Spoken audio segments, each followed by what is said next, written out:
The two products have differentiated themselves because one is a leader and one is more of a niche market.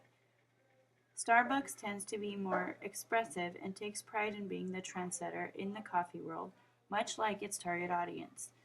Caribou is in that niche market that is really more centered around people being adventurous and also the customer service and quality coffee for a reasonable price, yet still more expensive than an average non-premium cup of coffee. I would say the differences between the two are the competitive advantages that each advertises. Starbucks suggests not to trade down, while Caribou makes fun of the quote fake coffee snobs.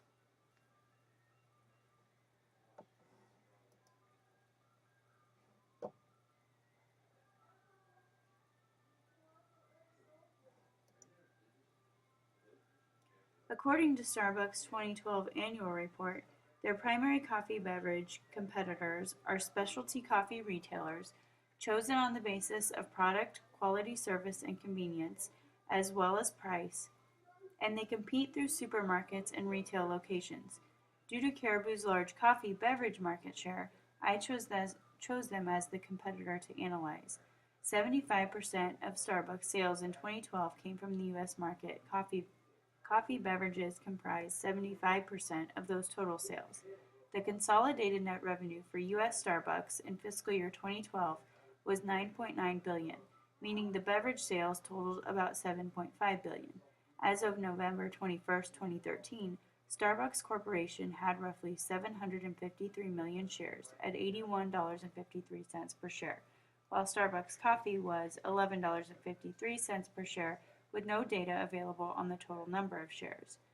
The second largest premium coffee house operating in the U.S., Caribou, had $77.2 million in sales in quarter 3 of fiscal year 2012. Caribou is not as forthcoming with their financial information as Starbucks, but their annual report is focused on the activities they did in 2012 rather than the financial information. As of November 21, 2013, Caribou closed at 6 cents per share.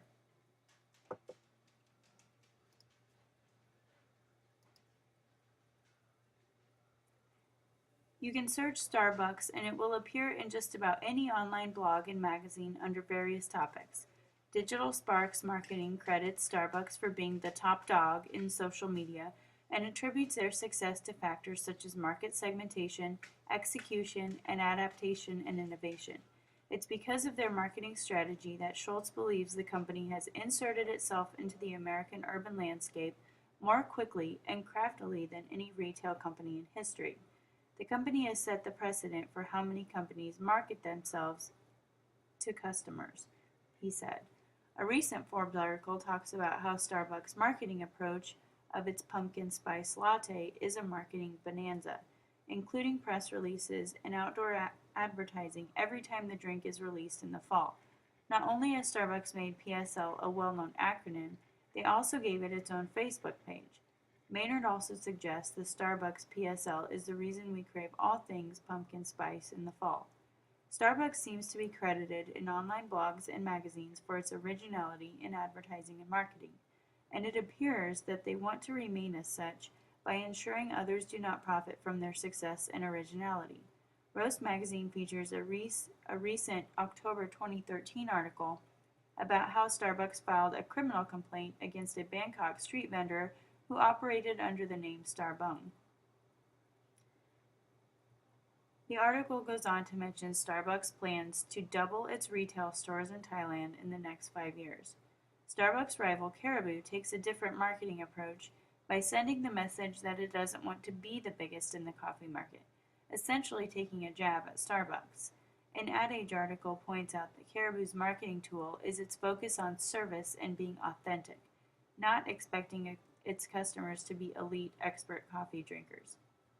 A QSR article positions Caribou as specializing in medium roast coffee, while Starbucks specializes in dark roast and Dunkin' Donuts in a lighter roast.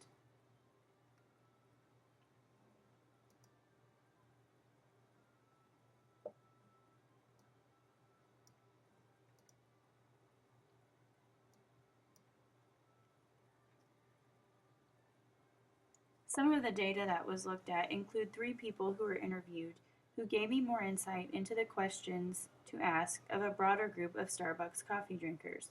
The results of the first survey suggested a few things that this demographic found important: taste, convenience, location, and customer service. As such, I thought it would be important to know more about the following: age, income level, personality, and marketing preferences. The survey was sent to those who drank Starbucks coffee, regardless of the frequency. Of the 25 who took the survey, 40% were between the ages of 23 to 32, another 40% were between 33 to 52, and 12% were younger than 32, while 8% were between 53 to 67. In regards to their income level, 32% made over 100,000 annually, 20% made between 0 to 30,000 annually, another 20% made $61,000 to $100,000 annually, and 28% earned between $31,000 to $60,000 annually. The personalities of those who took the survey also varied. The reasons for drinking coffee ranged from something to do when driving around a lot to loving the taste and different flavors of coffee. Unsurprising to me was that 60% of those who drank Starbucks coffee considered themselves to be elite coffee drinkers, with an equal amount being heavy and light coffee drinkers, which was determined by the amount of cups per day. 40% of correspondents found that Caribou coffee was equal in quality to Starbucks. Given that most of them considered themselves to be elite coffee drinkers, I think it is a fair assessment that Caribou's coffee is directly competitive with Starbucks. While the article noted above mentions the difference between the two companies in terms of roast, Starbucks using more of a dark roast and Caribou more of a medium, the commonality they have is their messaging approach of social responsibility. Given that, I was surprised to find that 64% of survey respondents said they do not pay attention to the social issues that Starbucks takes a stance on, such as gun control, healthcare, or LGBT issues, etc. This group also does not actively seek deals. Only 24% of respondents said they actually search for Starbucks promotion and deals, which would explain why only 28% have the Starbucks app on their phone. However, 72% said they would use a Starbucks coupon if they received one via any medium and would share it with a friend.